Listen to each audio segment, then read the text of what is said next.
All right, ladies and gentlemen, help me bring a nice good morning market welcome to Parker. Parker Rhodes is the co-owner and CEO of a Southern lifestyle company. That brand right there, founded by Army Major Daniel Merritt back in 2015. They actually started in the same building that launched Nine Line Apparel. And they've gone from selling their signature hot sauce, which you could still get yourself some if you head out to their Pooler location to get you some hot sauce. Now they're doing much more than that. They're bringing Southern apparel, gourmet foods, home decor, mostly sourced from the Peach State, mostly made in the U.S. of A. Help me welcome Mr. Parker to Good Morning Market. How you doing this morning? Hey, Philip, doing pretty good, thanks. Awesome. He definitely looks the part. He's definitely looks like he's ready to rock and roll with the branded and embroidered shirt and hat. So I'm loving it. Thanks, Philip. I appreciate it. For those of you who can't see, we got Parker. I was joking with him earlier, looking like a young Uncle Si. He's got the big beard, which makes me jealous. He's got the camo hat, hunter's hat, and he's got that famous pointer dog there on the shirt. So he's ready to rock and roll. I do have to ask you a question though, because I'm bringing a lot of energy because I've already had on my coffee. Some of these people, listening to us right now, they're still trying to get themselves ready for, the Mondays, for example. What's your method for dealing with the Mondays? Yeah, so Monday mornings usually start with a big cup of Southern Lifestyle Company coffee. It's roasted right here in Savannah, Georgia, Right. and That's right. yeah, Savannah Coffee Roasters. So they're our exclusive coffee roaster, and we pick up bags from them every 2 weeks and send them all over the world. We've sent it all the way to Hong Kong. And it has just been a really cool thing to watch grow over the past few years. So um, yeah, it's great. Have you taken it black, or do you need the cream and the sugar, or maybe even the syrups? How do you drink that Southern Lifestyle coffee? Just straight up. Yeah, we Straight have up. we have a lot of different flavors. We have a pecan praline. Okay. It's roasted into the coffee itself. So there's no syrup or no additive after the coffee's brewed. Mhm. But yeah, I like my coffee black. All right. So everybody, use your imagination. Take a big whiff of that pecan praline or I say pecan praline. I can't believe I just did that right now. But take a whiff of the imaginary pecan praline Southern Lifestyle coffee, and let's get into talking about a Southern lifestyle. So maybe you could just kind of give me the quick whirlwind synopsis of the story of Southern Lifestyle Company, kind of its background, what it is, and then kind of going from that start to where you are right now. Yeah. So Southern Lifestyle Company is a brand, a lifestyle brand that encompasses all things Southern, hunting, fishing, just being in the great outdoors, doing the things that, us Southerners love to do. And, if we can add, some kind of utility to it, i.e., great duck camo hat, Mhm. and it's, something that allows your head to breathe. That's something that you don't necessarily see in a lot of these camo hats. They're usually like full back camo. Mhm. And, once that sun starts to come up, your head starts to get hot. So, Mhm. having that mesh back is a direction that not a lot of our competitors were doing. We started to see more of it, as we continue to grow. But it's a compliment to us. Like when we see other people copying what we're doing, it's usually a good thing. So it means we're So doing something right. So, like you talked about Daniel Merritt. For some people who know that name, he co-founded, I believe, Nine Line Apparel, which is a different brand that has a different focus. So, and you talked about it actually used to not be named a Southern Lifestyle Company, and y'all used to do, or you used to have fewer products, obviously, and then you launched into apparel and all this stuff, and then you coming on board. So, how did it go from being out there on President Street and, kind of moving its own direction from the Nine Line background into, you being on board as the CEO and where the company has come from that point? Yeah. So in early 2019, I met Daniel Merritt, and I took a look at the brand from just kind of a high level. And I looked at the website, and I've got extensive background with Shopify development. So I said, let's start there. Let's do something with the website. And at the same time, I threw in a little bit of consulting work and said, you've got two brands. You've got Georgia Landing Cattle, which is what all of his consumable products were labeled under, and then you had apparel that was a Southern Lifestyle company. And I said, that's confusing to the end customer. Let's figure out a way like which one we want to go with, and we decided a Southern Lifestyle company makes way more sense because it Mhm. appeals to a wider audience. Mhm. So we rebranded, brought the website up to par. By late 2019, I was brought on as a full time consultant, Mhm. and the number one thing that I saw was there were not enough people coming into that store on President Street. Mhm. So I said, Daniel, we got to go to where the fish are. We got to justify this rent we're paying every month. Mhm. So we picked up the store, moved it out to Tanger Outlets, and in the last 2 weeks of October, we had our best month to date. So just like completely changed the outlook of the company moving forward. And in early 2020, just before the COVID shutdown, Daniel made Mhm. me the CEO and co-owner, and he actually took off to um, for an assignment with the Army Mhm. in Germany. So Mhm. he was posted in Germany for a year Mhm. and needed somebody with skin in the game to make sure the company was going to keep on the same trajectory that he saw fit. Mhm. When the pandemic hit, we were one of the first stores to close down out here. I made that call really early. It was I think March 5th or 15th of 2020. I said, we're not getting any of our customers sick. We're not going to get any of our employees sick. We're going to Okay. figure out a way to work remotely. I started running a ton of Facebook ads. We were actually able to pay our employees, even though they weren't here on site working Mhm. throughout the COVID shutdown. We did take a PPP loan. Mhm. We've since paid it back, and we didn't have to apply for the forgiveness. Mhm. And that's just a testament to how much our customer base was able to rally behind us. Yep. They liked what we were able to put in front of them, and Mhm. they were able to still receive their product during a time where not a lot of companies were able to do that. But we were small enough and agile enough to adjust fire and keep the customer satisfied in any way we could.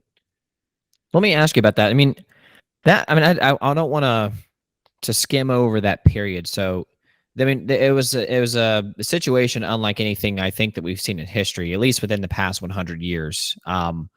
So, like you said, y'all had made this decision that was so awesome for y'all to move from a low foot traffic area like President Street. When I think of President Street, I think of my going on the way to the beach. To now you're in Tanger and you're in a high, heavy foot traffic area with lots of shoppers looking to shop. Talk about foot traffic. Well, this whole shutdown thing happens, and at least even in Georgia, you're talking about a month and a half, 2 months of outright shutdown. And then of course, retail was one of the most impacted industries. Small to mid-sized retail brands. You're talking about frontline staffing. You're talking about can't have your storefront open. What was the toughest part for y'all like? And then how did you kind of steer that ship and say, hey, we're going to be really cautious and we're going to be one of the first to shut down, but at the same time, how did you come to that point where like, you know what, I think we can make this work anyway and we can come out the side stronger instead of waiting for the government to release the restrictions, and then we'll start picking up the pieces at that time? Yeah. So what we ultimately did was when we shut down, we knew that it was coming and we knew that it was going to be not low foot traffic, but no foot traffic. Mhm. And when Tanger made the call to shut down all the stores out here, we said, all right, well, will we be able to even get access to our store, like through the back door or whatever? Because if we were running Facebook ads, we knew that we were going to be, um, getting orders and we would want to fulfill those orders. So my wife now, but at the time girlfriend, we got engaged during the pandemic. No And fun. after we saw our teamwork play off Yeah. really well, we were like, hey. we're the right ones for each other. So um, we would come in here every day and ship out like 1 to 300 packages. And it's crazy to look at the data here. Like you have online sales spiking during a time where retail sales were absolutely zero. Mhm. Well, I take that back. We had one retail sale, and it was to the UPS driver.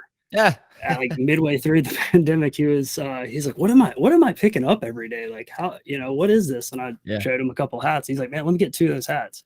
And so I was able to process a transaction when the store was COVID actually miracle. closed. Yep, exactly.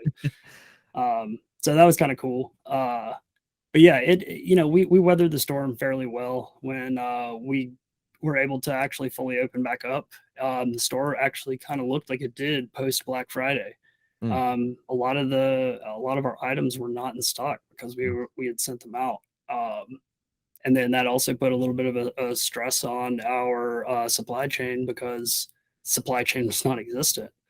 right. With all the borders being shut down, it was no way for us to get blank T-shirts to have them printed. Mhm. There were people at our screen printer here in Savannah that were not able to go to work because one person would pop positive. So it just we had to figure out ways and just constantly pivot. Which Mhm. studying entrepreneurship, that's what I learned how to do, and Yep. I think we did it fairly well.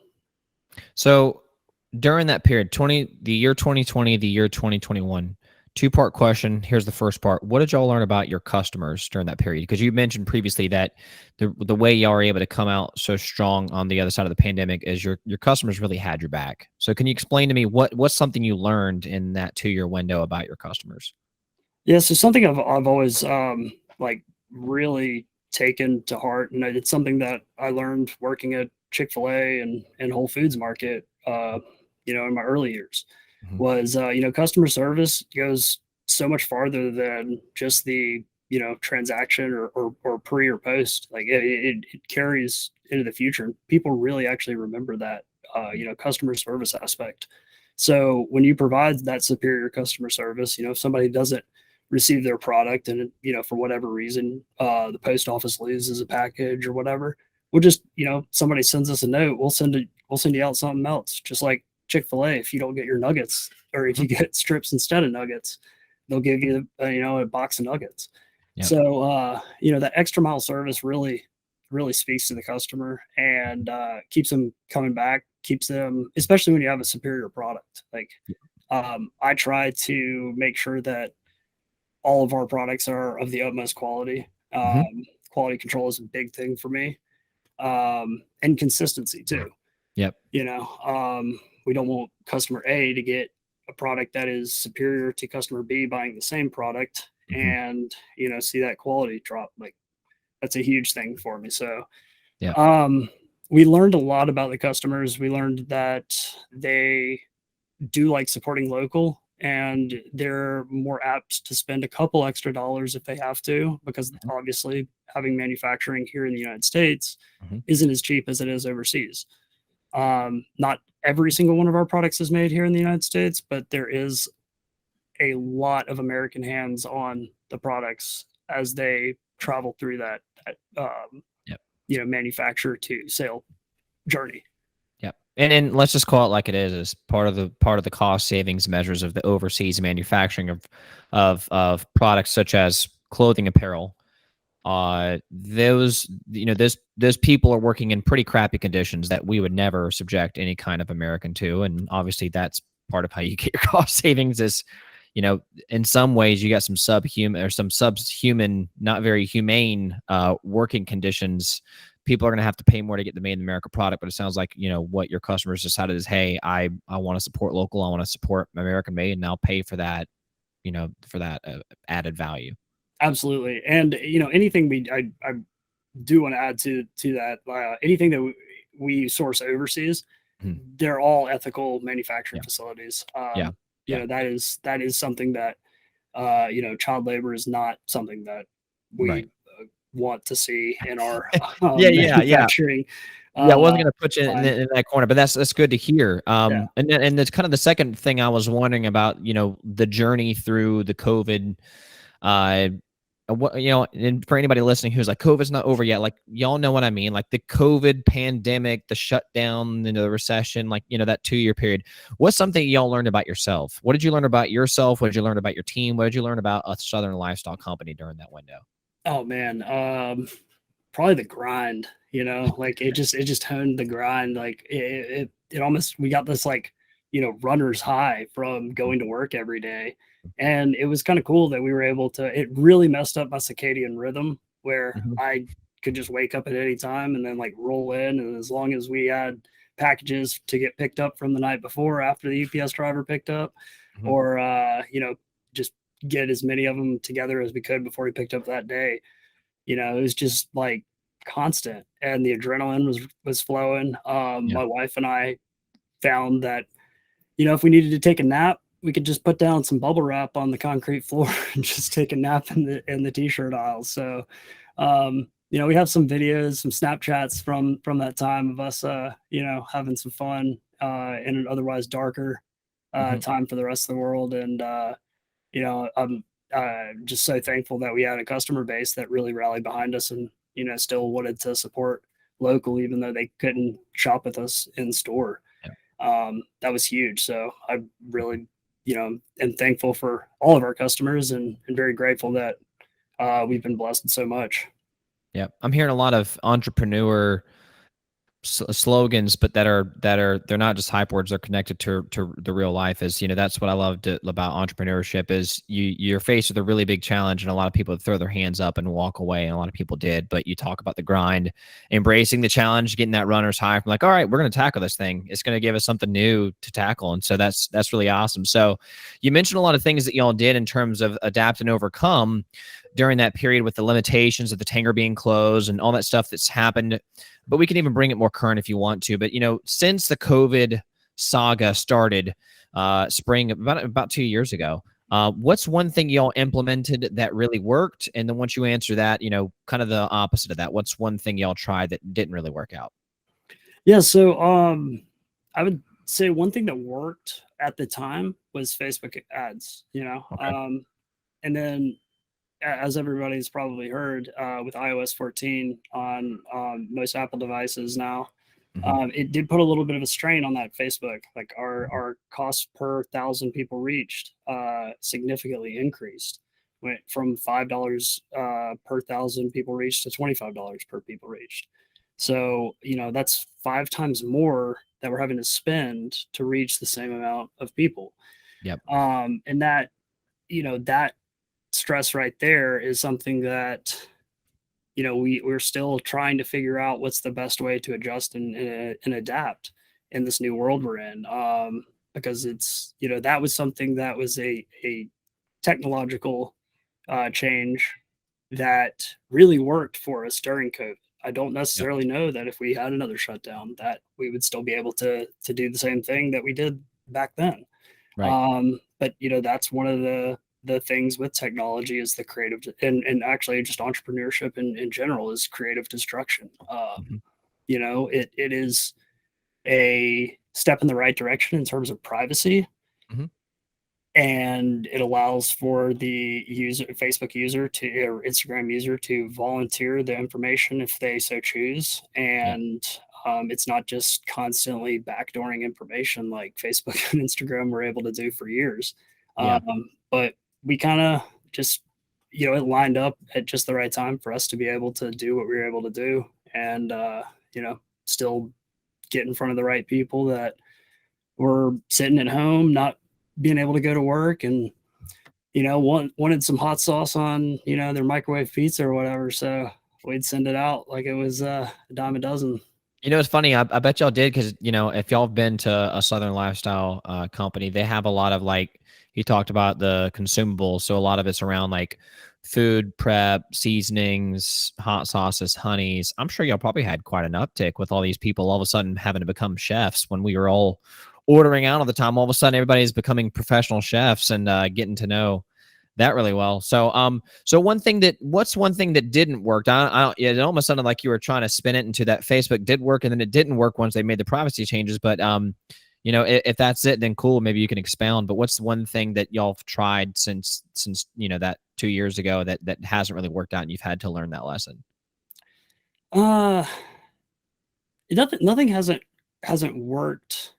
Let's put it this way: not everything is ever going to go the way that you want it to. Like it's always Murphy's law. Oh yeah. Is if there's something that can go wrong, it's going to go wrong, Mhm. or at least count on it and expect Mhm. that to happen.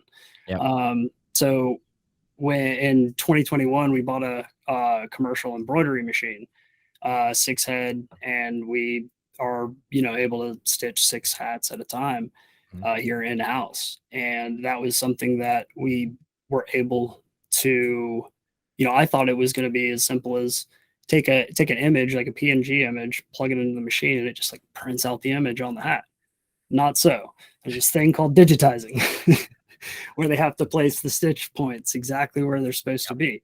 And so, learning that, and I don't really think anything hasn't worked. Yeah, that's just more of a trial and error period. It didn't work like that. Yeah, exactly. There was more trial and error than originally expected, and so now, looking forward, whenever we make a big investment into a piece of equipment, there's always that. Okay, how long is this going to take to fully implement and integrate? And we've got a great team here that Mhm. across train everybody, so pretty Smart. much everybody knows how to do just about anything that needs to be done here. Will probably be the next most impacted vertical when it comes to finding people to produce, to work the storefront, et cetera, et cetera. You've also got inflation, which has made everybody's production costs go up. Labor costs have ballooned. Then you got supply chain. I know that's retail has really been challenged with that. Is what product lines do we even carry now? Because we have a lot of control over this kind of product line, but we have so little control over this product line, and people only take excuses to a point when it comes to how long it takes to get it to their house, etc. You get the Amazon effect. Amazon, for example, is bringing a new super huge facility to the Savannah area. And of course, Amazon did just fine throughout the whole pandemic craziness where small businesses struggled. Y'all were already, like you said, on the leading edge for a smaller brand on e-commerce, but a lot of traditional brick and mortar really had to become omni-channel in very short order. A whole lot of things from which you could choose. And there might be something not even on the list, but what was the biggest large scale economic challenge that y'all have had to tackle all the way up until present time? Let's see. I think it's probably a little bit of that Amazon effect we were feeling. Like everybody was. It was more us witnessing it than it actually happening to us. Right. Um, so I did consulting for Southern Lifestyle Company in 2019, and when I was doing that, I also had about 5 or 6 other clients that I was also working with, and I could not, give them the amount of time that I was giving a Southern Lifestyle Company, because it was just this is something that I have co-ownership in, and it requires most of my time. Hmm. Um, but I was able to help some of these brick and mortar stores that were not able to adapt or didn't have the means of being an omni channel, Hmm. uh, to become an omni channel through Shopify. Okay. And Shopify has been a great platform to work with. I've worked with Shopify since 2014, Hmm. and it's just been a way that you can have your inventory managed extremely well and in one place for both your storefront, brick and mortar, as well as your online storefront. Yeah. And that can feed to all of the, other channels, Facebook, Instagram, all that. So so then since y'all aren't directly dealing with it, maybe I'll ask you just to put on your consultant hat for the part two of this question. So for other uh, leaders, business development leaders, company owners who own retail brands listening to this, what is some of your thoughts about how to deal with the Amazon effect? And I'll preface the question with that. A lot of small businesses, if they say, "Hey, do you compete with Amazon?" they would say no. Like, "Oh, we got our brand and we've got our little thing, and they can't do what we do, and we're so different, and they don't have a product." But actually, you really do, because even if you don't directly compete with Amazon and your direct product, they're always the main alternative. If you don't have what they want, when they want it, how they want it, Amazon's always right there at the tip of their fingertips on their phone. And Amazon came out of the other side of the pandemic having no setbacks virtually. And they basically are setting the standard for retail brands, it would seem to me, in terms of what is the customer shopping experience. They are the standard, and they're forcing everybody to either somehow meet that or provide a different alternative. Because like it's like you said, people love to shop local, but people love to shop local to a point. They still have their expectations. They're not going to do some kind of charity cause. So I know I'm asking you a gargantuan question. You can answer it however you want to, but like, what's some of what you would recommend to try, or some of what you've seen work in terms of a smaller retail brand addressing the Amazon effect? So that's a great question. One thing that I see is, the customer. Pretty much everybody's familiar with how to shop on Amazon. It's very Mhm. easy to navigate. Top bar, main navigation, Mhm. with a sidebar, filter navigation effect on each individual collection. So that's what I try to implement on any website, e-commerce website in Yep. Shopify that I develop is, an easy to navigate, um, highly filterable product catalog. So Mhm. if you have your products, entered into your database correctly and extremely well tagged and typed and organized, Mhm. you'll be able to give the end user a similar experience to shopping on Amazon. So that's absolutely the most important Amazon effect. Like blurring that line between the two, Yep. making it seem as easy as it is for Amazon. It might be harder on the back end, which with supply chain, it Yep. absolutely can be. Yep. I mean, we couldn't find glass for our hot sauce for a Right. while, and I Why never not? thought we'd sell out Murphy. of. Yeah, Murphy. yeah, No glass. exactly. Yeah, it's like, wow, glass. That's like the one thing that I never would I thought tomatoes would have been, a tougher thing to get. But Yep. yeah, it's that Well, here's the thing: is I'm not a retail guy, so you tell me, Philip, you're absolutely wrong. But then my thought on the back end would be try to keep an eye on what product lines that you're offering, and try to emphasize or just eliminate, and the stuff that doesn't match this description, products and lines that you can have as much control over as possible. That where you can have the best uh, economies of scale within means, because obviously there's what the bigger brands, their economies of scale, and what control we have. And then in all stages, whether it's a product that you have a ton of reliability on in supply chain, or a product that like it's going to be tough, it's just the nature of the product, you get it when you get it, is make sure the customer's painfully aware on the front end. If you could set that expectation and have a good kind of communication automation process throughout the post click to purchase experience, then I feel like you get a lot more grace on the part of the customer if you're communicating with them, and also trying to keep those product lines in line as much as you can. Is that accurate? Am I wrong here? yeah, and that all ties back to, I think, inventory management too. Like, Mhm. making sure that you have accurate numbers in your inventory database, Mhm. or in product database, excuse me. Um, the, you know, don't try to sell something online that you don't have on shelf, because that can be infuriating to a customer, especially around the holidays. Mhm. We've experienced that a couple times when the last product gets purchased online and it's hanging on a rack out front, and somebody has it in their hand and they go through checkout, and it's like, hey, we just went from 0 to -1, or from 1 to 0, and then from 0 to -1 because that customer just bought that shirt. So Yeah. we have to reach out to some people from time to time. It's we try to mitigate that best we can. I have a couple apps set up to where it's automatically printing orders as they come in through online store and wholesale. Yeah. So our shipper is really quick to jump out there, and if it is truly like the last item, he'll pull it off the sales floor immediately. So Yeah. the customer that purchased it first actually gets their product. You don't want people buying the Chick-fil-A nuggets, then pulling around for the pickup, and all of a sudden, hey, we have no nuggets for you. Right, exactly. A little bit slightly different, but anyways, the analogy holds. Yeah. So What is your sleeper prediction? We've finished the first leg of this 4-quarter race of 2022. What's your sleeper pick? Of course, there's the obvious stuff, and hey, it's going to grow this much percentage. What's a sleeper pick that you're kind of looking at for retail this year? Yeah. So I really think Internet of Things devices are going to start to be more prevalent in retail establishments. Interesting. Yeah, they, from anything from inventory tracking to, um, uh, the customer experience as they walk in your store. If you can give them a superior experience because they check in when they're actually with you, and it helps you out in one way or another. If the customer is truly supporting the brand, they're going to do everything they can, from mentioning you on a Facebook or Instagram post, and we're going to reward you for doing so any way we can.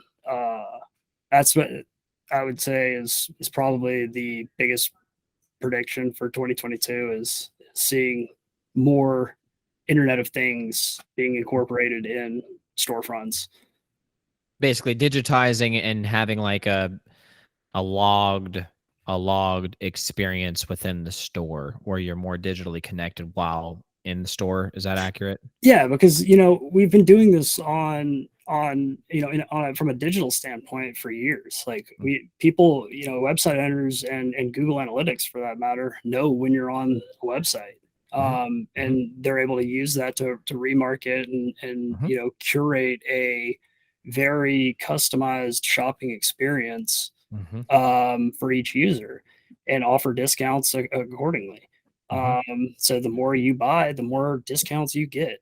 I want to bring that same kind of atmosphere to the real world. And I think the way we're going to be able to do that, there's a lot of things in blockchain technology. I know we've talked briefly about Helium, but Yep. that's neither here nor there. But Helium Network is going to be something that is low cost, a way for retailers like ourselves to be able to do so. Now, is the benefit for the customer, because I know that when I put on my customer hat, like a lot of the skeptics will be like, well, this is just another way that you're going to start extracting more data from me and be big brother tracking me when I'm in your shop, just trying to see if I want a pair of pants. But is the benefit to the customer in terms of the good companies will harness that additional connectedness and capability to provide them a more tailored shopping experience to help them find the things that they want or they didn't even know that they would like more quickly and efficiently? Yeah, exactly. And I think that's, from when I'm a shopper, I go into Best Buy, or like, I'm a techie. So when I go Yeah. into Best Buy, I'm just like kind of browsing, Yeah. anything and everything, seeing if there's something that I haven't seen already on the internet. Right. And every now and again, I am surprised by something, and I'm like, oh, this is a pretty cool gadget, and I'll probably pick it up right there. If Best Buy had some way of, giving me that experience that I get when I, uh, read a blog post from like CES 2022, like, or, that's going to be something that I'm more inclined to go Yep. to the store and actually demo the product. And when in apparel, it's Yep. feel, it's touch, it's try on a hat. Yep. When the hat fits your head perfect, you're going to be more inclined to buy it. Yep. And being able to know whether a customer likes a structured hat, or prefers a unstructured, or as we call them, dad hats. There's I prefer either, so Yeah. I'm not a dad, but yet. You don't have a dog in the fight? Yeah. But my dad, he loves those dad hats. He won't wear Yeah. a structured hat. I finally got him to wear one of these duck camo ones this year when we were duck hunting. Yeah. And he was like, you know what, you're right. It does allow my head to breathe. So Yep. There's something for everybody, and it's all about, in this kind of super nuanced, super granular, super tailored, increasingly personalizable kind of market of markets, is how can you how can you be the most helpful people to help them find the stuff that they'll really enjoy? That way they don't have to go through the trial of an error of purchase failures and buyer's remorse, right? So that's very intriguing. My mind was already tracking with you. We'll have to revolutionize that. I'm getting some cool ideas that you can have like an opt-in experience, but then you can have almost like a digital concierge kind of thing. That I do see that could be the future. So from kind of looking forward to the future to the here and now, like you said, y'all have had a great experience. Y'all are in a very strong position coming out of the other side of the pandemic. So for small to mid-sized retail brands right now who are going through the grind, like you said, What's your biggest advice to them right here and now, speaking to those retail leaders? And just keep hustling. Like don't take no for an answer. If somebody says, no, we don't want to carry your product, or no, I don't want one, just be like, all right, well, let me let you try it. Mm-hmm. If you try it and you don't like it, I'll leave you alone. But I want you to at least try it. So, I do a lot of promo deals where, if somebody it hasn't tried something, I'll open the product right then and there and let them get a sample of it. They typically like it, and I'll just say, hey, you take that one. And then, sometimes they'll just say, oh, let me buy another one for, my brother or sister or whatever. So that's something that I can't take credit for either, but Whole Foods, they told us, like, you have $25 a day. And this was pre-Amazon Whole Foods. This was under John Mackey's leadership back in 2014. And I don't know if it's still the same, but I just remember being able to pull out my Sharpie and mark over the barcode that, this is a product sample that this customer is able to take home, demo. If they like it, we know that they're going to come back and get it again. So, so basically, believe in your product. Don't take no for an answer. Keep on pushing it out there, and you put it out there for people to try, believing that they're going to like your stuff, kind of thing. Exactly. And then even a step further, the closer to home that you can get, the locals love what. If you can source local, pay that extra couple of dollars to have an American made product. Yep.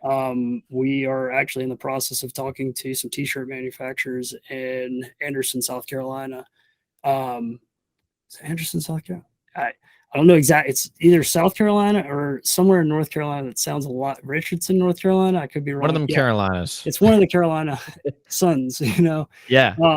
But yeah, they do cut and sew all here. So we're in the process of getting 100% cut and sewed American made t-shirts, and that's going to be a product offering that might have a couple dollars higher price point than some of our overseas source blanks, but everything is always screen printed right here in Savannah, Georgia.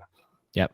I mean, and I can just, from my analyst hat, is, I'm not entirely sure where the consumer is going to go, but I do know that in the here and now, customers that have the discretionary spending and the cash that a lot of retail brands are trying to go after anyway, they're looking to have fewer, more high quality things in their home and in their closet, and et cetera, and they are looking for opportunities to buy American or buy local and get away from, for me, buying China, and just, that's for a multitude of reasons, but I think that it goes all within the ultimate story of would like to have fewer, nicer things as opposed to having lots of clutter, and that just, I think you know what I'm saying. So, no, that was awesome. I'm excited to see where a Southern Lifestyle company goes moving forward, obviously under some really leading edge leadership. I for those of y'all who don't know Parker, he's definitely an objective, data driven guy, which is something I love, which is why I was really happy that he could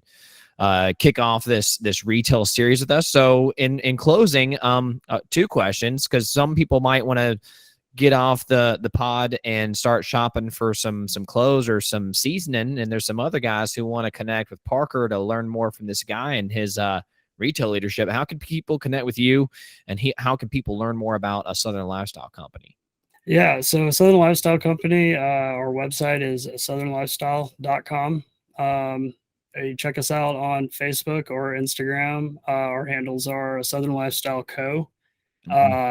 You got to make sure you put that A in there. There is, as we discussed earlier, there is a method to the madness, or that's right, as I love to say, a madness to my method. But alphabetically, it makes a lot of sense. Yeah. So, in the mall directory, I think we have been top dog on that list of apparel brands until I think somebody with a number got above us. But I think let's see, if anyone wants to reach out to me for any kind of consulting work, you can reach me at Parker@asouthernlifestyle.com. Cool. But yeah, we're at Tanger Outlet Savannah on 95 in Pooler, Georgia. It's kind of confusing to some people. There's two Tangers really close together. There's one on the way to Hilton Head on Hmm. 278, but we're the one on I-95. So we get a lot of people from up north and a lot of people from Florida, traveling back and forth. Um, Yep. had a Great guy in, location. yeah, great Yeah.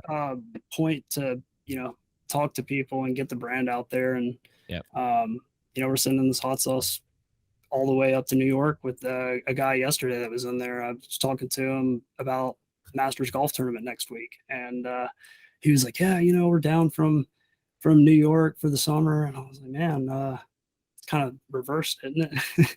You're coming to Exactly. you're leaving the colder weather to come to the warmer weather." That's right. And he's like, "I got a boat down there and whatever." So, um, but yeah, check us out online and, Mhm. give us some feedback and let us know what you think. And if you reach out to us, I'll send you a bottle of hot sauce. There you go. Yeah, like I said, a great brand that knows where the fish are, but also have a really strong e-commerce presence, design, navigation, and digital advertising system. So definitely check out, be it to get yourself some hot sauce or to understand the madness to the method. I will link the website for Southern Lifestyle Company in the show notes. Parker's email will be in there too. Parker, thank you so much for joining Good Morning Market. Have a great rest of the day. Absolutely. Thank you, Phil, and you as well.